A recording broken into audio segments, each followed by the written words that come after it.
Think about an ordinary day in your life. You wake up, observe the world, make decisions, judge right from wrong, believe some things and doubt others. But there is one strange question most of us never ask. How do we know that what we think is actually true? Are we seeing reality as it truly exists, or only a version created by the human mind itself? This question would transform the entire history of philosophy. For thousands of years, humanity searched for truth outside itself, in religion, rulers, and great thinkers. But one man proposed a radical idea. Before asking how the world works, we must first ask how the mind that understands the world actually works.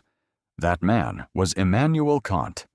He believed every human carries something more powerful than any authority: reason itself.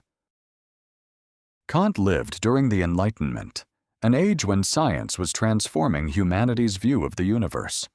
Newton discovered the laws controlling planets and motion. Kant wanted to do something similar for the human mind. If the universe follows physical laws, could our thinking also follow hidden principles waiting to be discovered? From there, Kant introduced three questions he believed stood at the center of human existence. What can I know? What should I do? And what may I hope for? These simple questions became his journey toward discovering the foundation of knowledge, morality, and human meaning. The result of this journey was one of the most difficult yet important books ever written, Critique of Pure Reason. A 1,000-page attempt to answer an almost impossible problem, discovering the limits of human thought itself. Kant was not only asking what we know, he was asking, what makes knowing possible in the first place? Look around you. The world is an enormous stream of colors, sounds, movements, and information. Every second, countless signals enter our senses.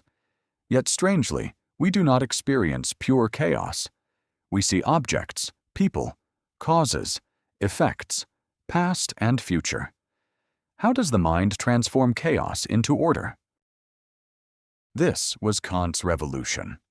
Before him, many believed the mind was like a mirror, simply reflecting the world. Kant disagreed. The mind does not passively receive reality. It actively shapes our experience of reality. We do not merely see the world, we organize it. For example, time and space appear to exist outside us. But Kant proposed a controversial idea. Perhaps time and space are also ways the human mind organizes experience. They are like invisible lenses we always wear when looking at the universe. For example, time and space appear to exist outside us. But Kant proposed a controversial idea. Perhaps time and space are also ways the human mind organizes experience. They are like invisible lenses we always wear when looking at the universe. Kant called the world we experience phenomena, things as they appear to human understanding, but behind it lies the thing in itself, reality independent of us. And this reveals the great limit of reason. Humans can explore the universe, but may never escape the way the human mind interprets the universe. But Kant did not see this limitation as a failure. Instead, he believed recognizing our own limits is the greatest power of reason. A map is only useful when it shows both the lands we can explore and the places where imagination begins to replace knowledge.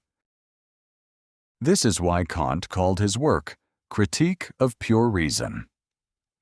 The word critique does not mean attacking reason.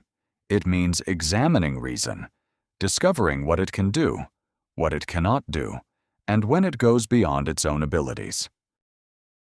But Kant was not only interested in knowledge, he asked an even deeper question. If humans have the ability to think independently, how should we live? What makes an action right or wrong? Is morality just emotion, tradition, or something commanded from outside ourselves? Before Kant, many believed morality depended on consequences. If an action produced good results, it was considered right. Kant disagreed. He argued that the moral value of an action is not found in its outcome, but in the reason behind the action. Imagine one person helping others only because they want praise, and another person helping when nobody is watching, receiving no reward, simply because they believe it is right.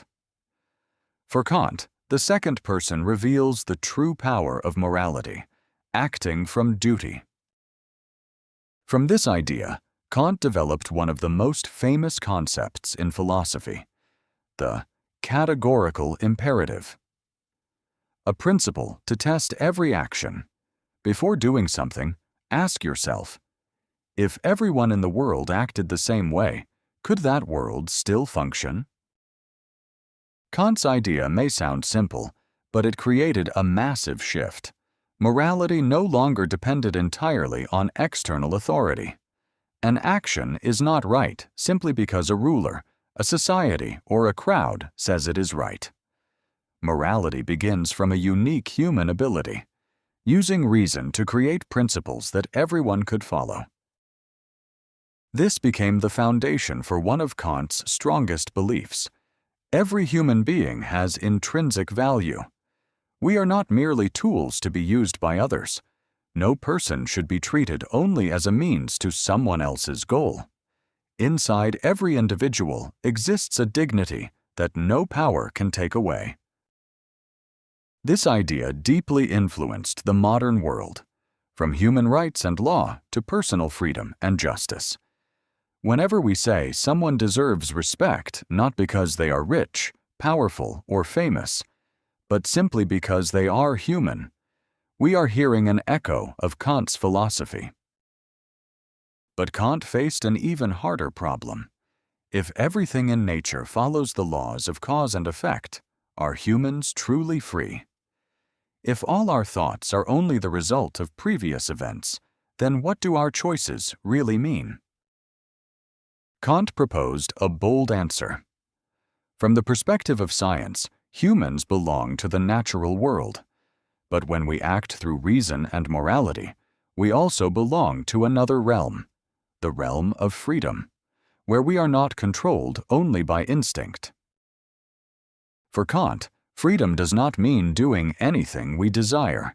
A person controlled by impulses, fears, or temporary emotions is not truly free.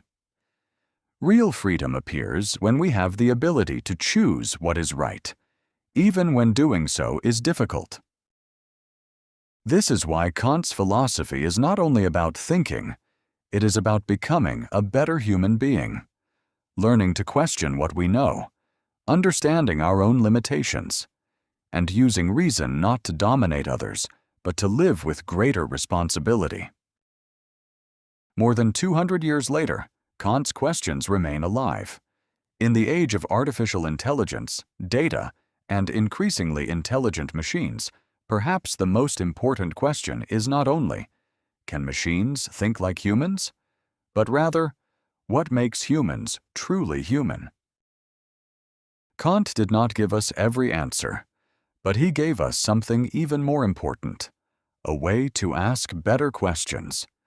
Because perhaps the greatest power of reason is not knowing everything, but understanding that there is still so much left to discover.